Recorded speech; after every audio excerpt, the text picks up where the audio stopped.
Hired former Ravens offensive coordinator Todd Monken as their next head coach. He returns to Cleveland, where he was the OC in 2019. He then had the same role at the University of Georgia, where he won 2 championships. For the last 3 years, he has led the Lamar Jackson offense. Joining us now is senior NFL insider Adam Schefter. So, Adam, what more can you share about Cleveland deciding to go with Todd Monken? Well, Christine, it's a hire that created ripples across the league, as most head coaching hires do. The Cleveland Browns have found their next head coach. It is Todd Monken, the former Ravens offensive coordinator, who solves a big need in Cleveland, brings an offensive mind, but it's a situation where basically now they have a new head coach, but they have an unhappy defensive coordinator, Jim Schwartz. They were hoping to pair Jim Schwartz with Todd Monken. We don't know if that's going to happen because Jim Schwartz was bypassed. Nate Scheelhaase, the Rams passing game coordinator, didn't get the job. Todd Monken was thought to be going to New York to be the offensive coordinator for John Harbaugh. That didn't happen. Now the Giants need a new offensive coordinator because the Browns took the offensive coordinator the Giants thought they were getting. But at least Cleveland has a new head coach, Todd Monken, another veteran head coach. He's never been a head coach at the NFL level. He's coached at the college level before, worked in the Ravens offense, and now takes his talents to Cleveland. Okay, I want to talk a little bit more about Browns DC Jim Schwartz. He was a candidate for the job, as you mentioned. He obviously did not get it. What else could come from that decision? Well, think about it this way, Christine. Anybody who's vying for a big promotion and doesn't get it, in all probability, is not going to be happy. Jim Schwartz has a contract with the Cleveland Browns. It's not like today he can just go up, walk out the door, and interview for whatever defensive coordinator job he wants, though he would be in demand with some of the defensive coordinator openings around the league right now. That is something that he and the Browns now will have to navigate and figure out. They want him to stay on. Sounds like he is not happy about being bypassed, and that is something that the Cleveland Browns now will have to wrestle with now that they've hired a new head coach in Todd Monken. Okay, we'll see what they end up doing in that regard. Also, 2 more head coaching jobs remain in the NFL. That's the latest with Adam Schefter. Thank you. So after finding their head coach, here is a look at Cleveland's offseason outlook. They're slated to be $66.2 million under the salary cap. They have the 6th and 24th overall picks in this upcoming draft and still have huge question mark at quarterback. NFL analyst Peter Schrager and Harry Douglas join me now with more reaction on Cleveland hiring Todd Monken. So, Peter, I'm going to start with you. What are your thoughts on the Browns deciding to go with Monken as their next head coach? Well, they did a thorough search, and they had an opportunity to hire Jim Schwartz as the head coach, like Adam just alluded to, and they really had an opportunity to go young. Grant Udinski, the 30-year-old from Jacksonville, met with them, and then Nate Scheelhaase, 35-year-old from the Rams, but they go to Todd Monken, who's going to turn 60 this year, and what he brings is a long resume of quarterback development and an aggressive offense both at the college and pro level. Of course, we know his Georgia success, and we now know what he did with the Ravens. I think a lot of Browns fans are listless with this decision, but when you have such a young team as Cleveland, to hand the reins over to a defensive coach, which would be Schwartz, or to a 35-year-old who's never called plays in the NFL, you're giving them a massive responsibility with that roster. They're going with Monken, which they view as a more reliable, stable, and bigger upside pick in the near term and in the long term. Todd Monken finally gets his shot to be an NFL head coach. He's wanted to do this for a long, long time. All right, so Harry, you just heard Peter break everything down there. How would you grade this hire? For me, it's going to be a C-. I firmly thought that Jim Schwartz was going to get this job, especially the cachet that he has within that organization. Their best player, the face of their franchise, Myles Garrett, he is very fond of Jim Schwartz. But I can understand his frustration not getting this job. Now, I would also say on the Todd Monken side of things, he's an offensive-minded head coach. And you got to think about all the young pieces that they have on offense that they drafted last season.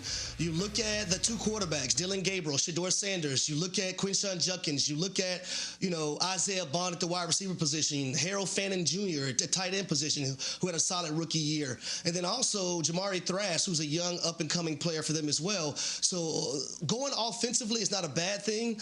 I just thought Jim Schwartz was going to get this job, and he was going to hire the offensive coordinator to be able to get the best out of those players offensively. But that's a different story. I can pretty much assure you, I'm not doing any cartwheels. I don't think the fan base in Cleveland are doing any cartwheels right now about this hire, but let's see what Todd Monken has. Okay, so I like that Harry just brought up the fact that Dillon Gabriel and Shedeur Sanders are there, Peter, because the other big question in Cleveland is the quarterback situation. What is your expectation on how Monken will try to handle this? I think both those guys are going to have an opportunity to win the job. I also think they've left the door open for other possibilities. I've spoken to multiple people who have interviewed for that job in Cleveland, and the quarterback position was a focal point in all of those interview sessions.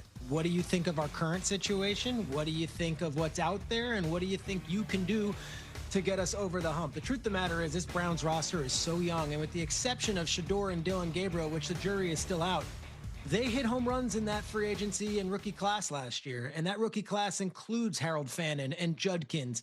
And of course, you go down the list on defense with Schlesinger and some of the other players that played huge roles in what positives there were with Cleveland. At the end of the day, the quarterback situation, after all these years, nearly 2 decades of us talking about it, is still a giant question mark in Cleveland.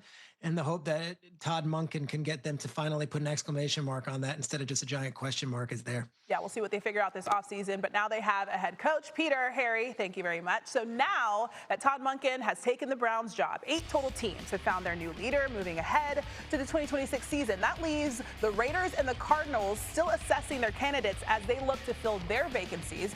By the end of this coaching cycle, we will have seen 10 head coaching positions filled, tied for the most ever in a single offseason. We got some breaking news on the NFL where the Browns are set and hired who? Todd Monken as their next HC there to take over Dog Pound. Our Jonathan Jones and Matt Tennis reporting that first there. He served as the Ravens offensive coordinator for the past 3 seasons. We know how he did with Lamar. This would be Monken's return to Cleveland after serving as the team's OC back in 2019 before taking a job with Georgia under Kirby Smart there. At just under 60 years of age, this would be his first head coaching job in the NFL.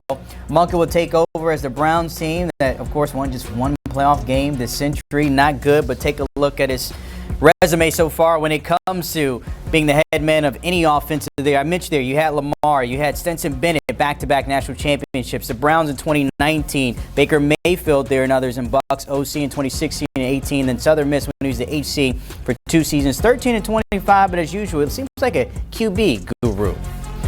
All right, join us now on set, my guy Kyle Long, and then also right in front of your screens here, Charles Davis with this breaking news. And Kyle, I wanted to start with you because you made a good point off camera. Sell me why this is a great hire, not just for the Browns, but also Todd Monken and QB1 and Shedeur Sanders. Well, if you take a look at what the Cleveland Browns have at their disposal right now, they have a young quarterback that is not lacking in confidence. He loves throwing the football down the field. In addition to that, they've got a young running back who enjoys being the bell cow for that offense. And I think those 2 things have to be pertinent and like priority 1 in the Todd Monken offense.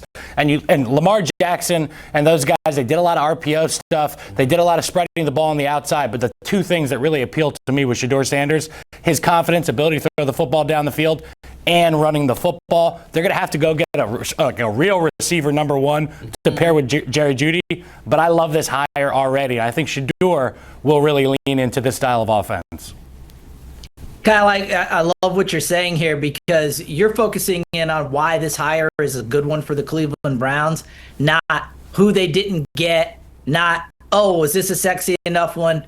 Oh, what do the Cleveland Browns fans think of this? Are they going to win the press conference? This is beyond all of that. And when you go back over Todd Monken's resume, you'll see so many different things where he understands how to adapt to personnel given to him. This is who I have to work with. This is who I have to play with. Evaluate who they are as players and their strengths and make that work real well. Look, I'm just going to focus in very quickly on the University of Georgia. I realized Georgia was loaded.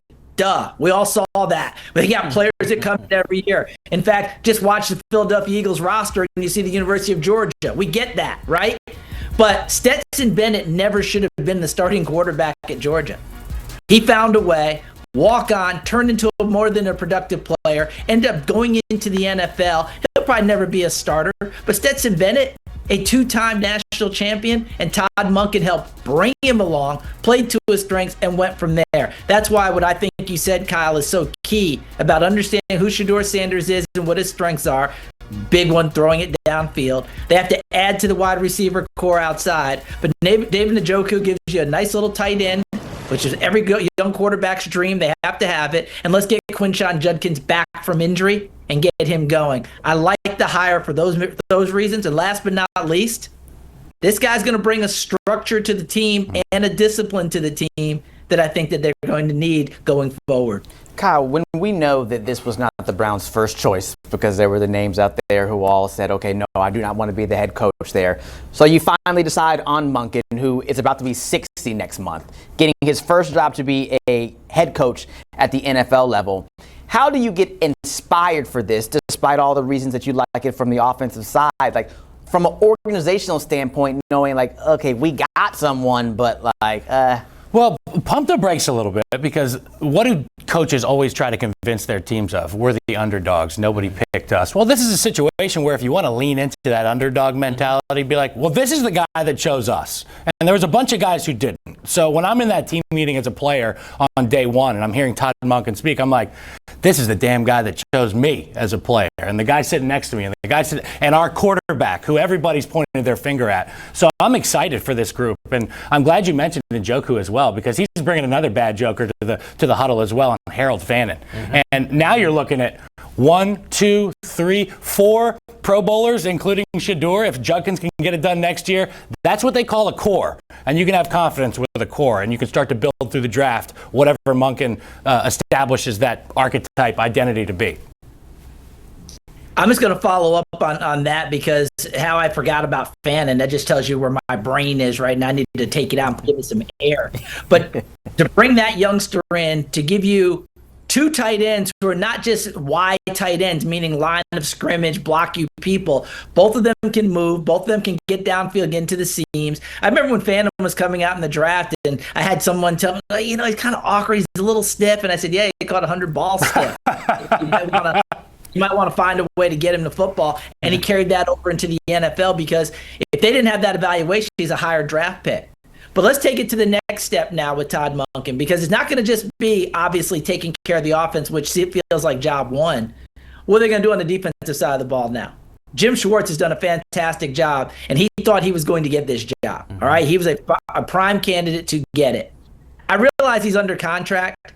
I don't think anyone who's human is going to say, well, Jim, if you got other opportunities, we're holding you to this contract. I don't see any way possible he stays. I know they're got to ask, but there's almost no way possible he stays. He thought this was going to be his job. And in fact, I'm quite sure he told everyone in the job, like, hold on a second. You're interviewing me for the job. You realize I've been the best part of this team, my group, for the last 4 or 5 seasons. Why am I not getting this job? So they've got to figure out what they're going to do defensively. But Myles Garrett helps you attract a defensive coordinator, that's for sure. I was going to say, since 2023, Schwartz has been maybe the biggest piece in Cleveland that's kept them relevant, because we always talk about a top 5, top 10 defense with the Browns. It's always been the offensive side of the ball. Kind of want to touch on something you mentioned, the underdog mentality now with Monken there. How long of a leash does he have to turn him into a contender? Knowing that division, it's always been upside down, 7 wins, 8 wins will get you to the top of the division. How long do they have? I'm not sure I have a real good answer for you, but the good news for Todd Monken is there's turnover in Pittsburgh, and there was questionable non-turnover in Cincinnati. And there's been up and down with Joe Burrow and his health. And obviously, that's a sleeping giant with the Bengals. The Steelers, they have a lot of questions to answer. The Ravens, obviously, they still have Lamar Jackson. So it's going to be interesting to see how things go. But I think if they're going to circle the wagons, they're going to say it's us against the world, it's Shador Sanders against the world, and let's build a bully. And bullies have won historically in the National Football League. I love where you're going with this. Remember, brand new head coach Baltimore, brand new head coach in Pittsburgh. Even though there's a track record with the Pittsburgh head coach, it's still a new place. And who's going to play quarterback? You flip it over to Baltimore. Lamar's got to get in tune with Jesse Minter and crew, defensive coach coming in, who's going to run the offense, blah, blah, blah. And as you mentioned, Kyle, Cincinnati, it always seems like they're on the verge, but they never quite get there in the last few seasons. So can people make it work? Absolutely. And if you're talking about an us against the world mentality, all Todd Monken has to do is go in front and write down the numbers 4-13. Then write down the numbers 13-4. Jacksonville, 4-13, 13-4. New England, back-to-back 4-13s, 13-4. New England's in the Super Bowl. All right, first year under Mike Vrabel. You shoot as high as you need to shoot, and I'll leave it with this. I'm at the Senior Bowl in Mobile. And someone yesterday said to me about the Cleveland job before Todd Monken was hired, about the people who are pulling their names out of consideration, doing other things. Oh boy, they're smart to pull out of that one. They're smart enough not to do that. That's another thing that Todd Monken can play into, Kyle. Hey, you think that they're smart enough? Are you kidding me? There's 32 of these jobs in the world. This is one of the best jobs going. I'm here. Let's go get this thing done. So here we are rallying for Todd Monken. I don't think the Cleveland fans are going to do that, but they may have gotten the right guy. Yeah, sometimes you just need a little bit of luck in it to fall into place for you. Kyle, I'm wondering what you think about the Deshaun Watson situation of all this, because obviously JJ reporting that they're going to enter week 1, presumably with Shedeur Sanders as the starting QB. But Deshaun Watson's still under contract through 2026. He comes back and he's healthy. You have Dylan Gabriel. What do you do with that QB room? Hey, look, this is probably the earliest in the offseason I've been asked about a backup quarterback. Shedeur Sanders is the quarterback for that team. Obviously, they made a heavily expensive decision a while back to have Deshaun Watson, and they've been bleeding out because of it as a roster. You just got to wait it out. I mean, that's really all you can do at this point in time. Focus on the other guys in that building. There's going to be 53 guys on the active roster. I'm not saying Deshaun Watson will be the backup or not, but right now you focus on who your starters are going to be, and that's all you can focus on. Absolutely. Look, to me, Shedeur Sanders is the starter on this team. Dylan Gabriel is the backup, which I think is what he's going to be for his career and can be a good one. And I'm finding a way. I'm calling Denver. I'm checking, how did you do this with the Russell Wilson contract? How did you structure it all? I'd get Deshaun Watson out of town. This shouldn't even be a discussion we're even lingering over anymore. It's over. It's done. Figure it out and move forward with other people. And also check the draft, because there's no reason you shouldn't draft another quarterback again. Yeah, Browns moving forward. That's the answer right there. That's a good one there. I like That's that. the answer right there, CD. That's a front office answer right there when it comes to Charles Davis. Hey, before we let both of you guys go, we need the grades on both sides between Todd Monken taking the job and the Browns hiring. CD, you got first word. Oh, to me, this is a B+, because I think Todd Monken's a heck of a coach. And the Browns put in their time. I really thought they were going to go with Jim Schwartz, but Monken makes sense because of what they have to do with the quarterback. You know, I never got anything higher than a C in school. Me and Charles are a little bit It's curved here. It's okay. But a B in my house, people are throwing a party. I'm going to give a B to the Cleveland Browns. They should be partying right now. That's the greatest go, probably 4.0 in the long house. Apparently. Let's go, baby! Appreciate it, fellas. CD and Kyle Long in that breaking news. Todd Charles. Monken, the new head coach of the Dog Pound in Cleveland. Take a look at the standings from a season ago. You heard Kyle, they're saying, look, they are underdogs, so they have a way to go. But we know how that AFC North, how it can go sometimes. Sometimes it's the Steelers, Ravens, Bengals when they want to show up. And the Browns have a shot there with Monken at the helm moving forward.